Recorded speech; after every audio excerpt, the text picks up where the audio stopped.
আসসালামু আলাইকুম। এখন অলমোস্ট রাত ২টো বাজছে। তো বিশেষ একটা নিউজ দেখে আসলে ঘুম আসছে না।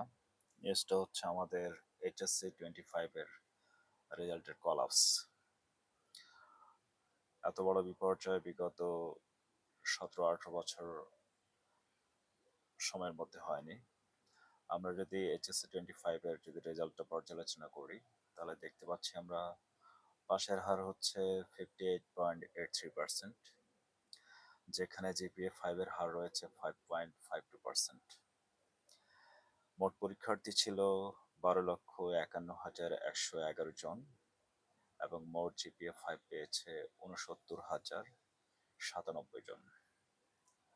তো এটা অ্যাকচুয়ালি আমাদের শিক্ষার প্রকৃত পরিসংখ্যান না, তবে প্রায় প্রকৃত পরিসংখ্যান। আপনাদের সাথে ছোট্ট একটা অতীত শেয়ার করি। আপনারা হয়তো অনেকে জানেন, বা নিউ জেনারেশন যারা আছে তারা হয়তো অনেকে জানে না, তাদের উদ্দেশ্যে বলা। সর্বপ্রথম গ্রেডিং সিস্টেম চালু হয় ২০০১ সালে। আমার সুযোগ হয়েছিল তৎকালীন বাংলাদেশের সবচেয়ে বড় শিক্ষা বোর্ড রাজশাহী শিক্ষা বোর্ডের অধীনে পরীক্ষা দেওয়ার। এবং সবাই জেনে অবাক হবেন, প্রথম যখন গ্রেডিং সিস্টেম চালু হয় তখন রাজশাহী বোর্ডের অধীনে সর্বোচ্চ জিপিএ কত ছিল? কারো কি ধারণা আছে?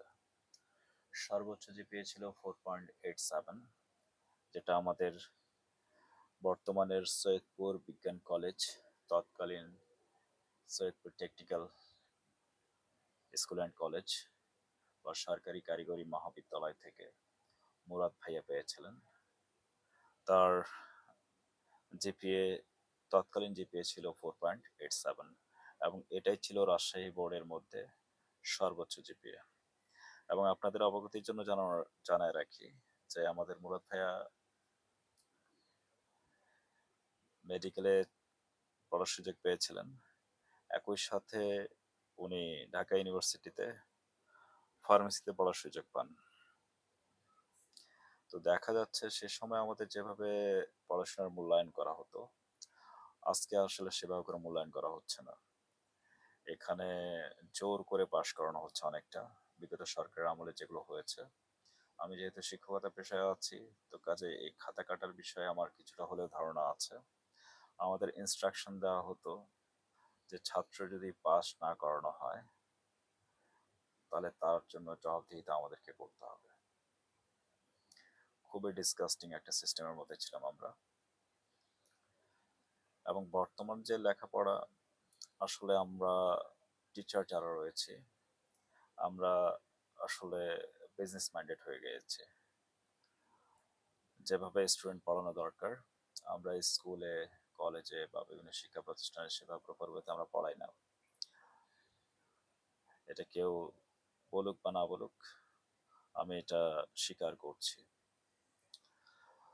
আমাদের প্রায় শিক্ষকরা বাণিজ্যিকভাবে পড়াশোনার সাথে সম্পৃক্ত, তারা কোচিংমুখী, বেশিরভাগ টিচারই। আর সবচেয়ে বড় ইস্যু হচ্ছে যে গার্জিয়ানদের ক্ষেত্রেও তারা কিন্তু ভালোভাবে পর্যালোচনা করে না আসলে কোন শিক্ষক কি পড়াচ্ছেন, কিভাবে পড়াচ্ছেন।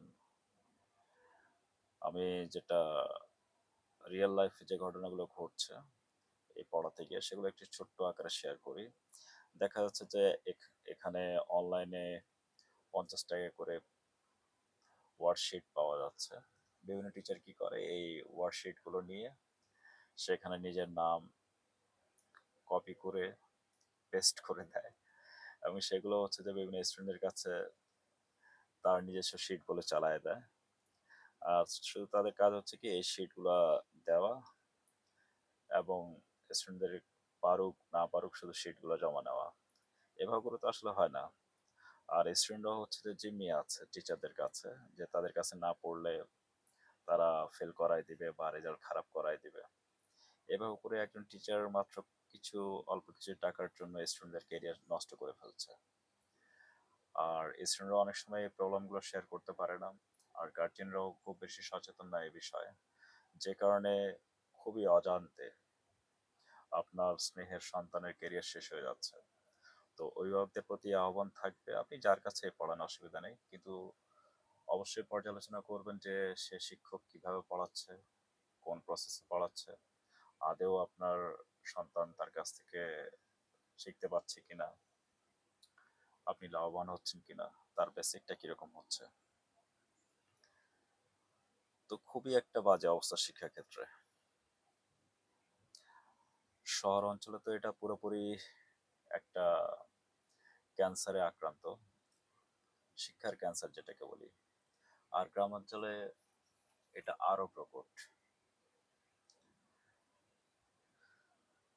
তো এখান থেকে বাঁচার কিছু উপায় হচ্ছে যে আমাদেরকে প্রপার ওয়েতে বেসিকটা শেখার চেষ্টা করতে হবে, যে কোনো একটা সাবজেক্টের বা কোনো একটা বিষয়ের মূল জিনিসটা কি।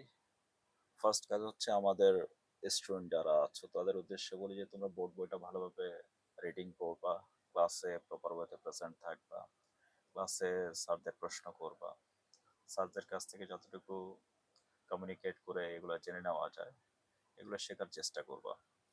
আর আরেকটা বিষয় হচ্ছে যে এখন এই যে অনলাইনে বিভিন্ন টিচাররা ক্লাস নিচ্ছেন, এটারও একটা নেগেটিভ ইমপ্যাক্ট আছে। পজিটিভ ইমপ্যাক্ট তো আছে, তার সাথে নেগেটিভ ইমপ্যাক্টটা খুব বেশি।